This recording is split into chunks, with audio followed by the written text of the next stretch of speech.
background on his early life. Covington currently holds the #1 ranking in the UFC's welterweight division, but it's been a long way coming. Like any other successful fighter, Covington struggled and worked hard to make his dreams to wrestle his reality. Perhaps it was his self-awareness that helped him pave his way. Covington opened his eyes for the first time and already knew he wanted to be a professional fighter.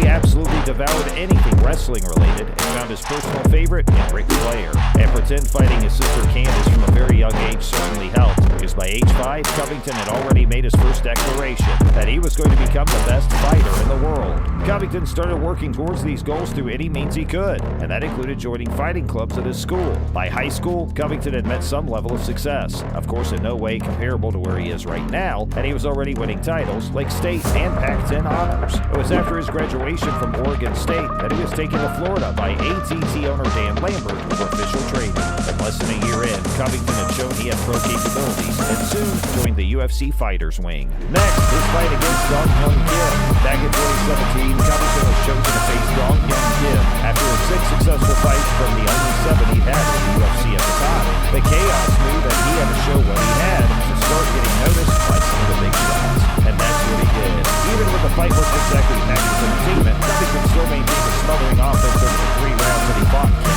His wrestling tactics came to his aid in doing this, and with sweeping punches and kicks, Covington achieved a unanimous decision win. The final scorecards highlighted what an absolute beast Covington had been throughout the fight. The tallies were 30-25, 30-26, and 30-27. The win was his 4th consecutive one and gave him an overall record of 7-1 in the UFC. Not only had Covington managed to get noticed by some of his more famous peers, but he'd also gained a lot of self-confidence through this fight, because he didn't take long to demand a title shot. His eyes were on that welterweight belt.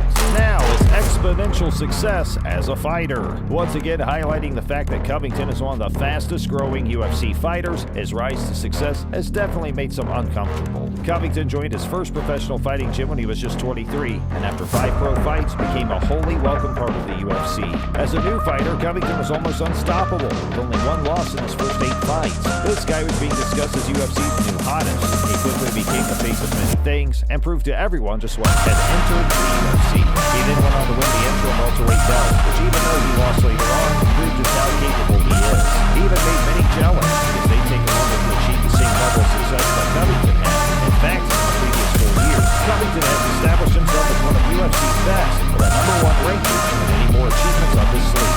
This is one of the reasons why fighters become uneasy at the thought of facing Covington. For a fighter to carve his mark in such a short time takes real potential and power, and Covington definitely seems to have that. Next, his feud with Jorge Masvidal. Probably the most interesting and the most questionable aspect of Covington's UFC journey has been his feud with Jorge Masvidal. Let's clarify one thing. Covington and Masvidal were once friends. That's right. They actually share a friends-turned-enemies dynamic, and it goes back to 2017, the same year Covington defeated Kim. Once roommates and best friends, Covington and Masvidal would share everything with one another, from their personal belongings to fighting tactics that could help a friend inside the octagon.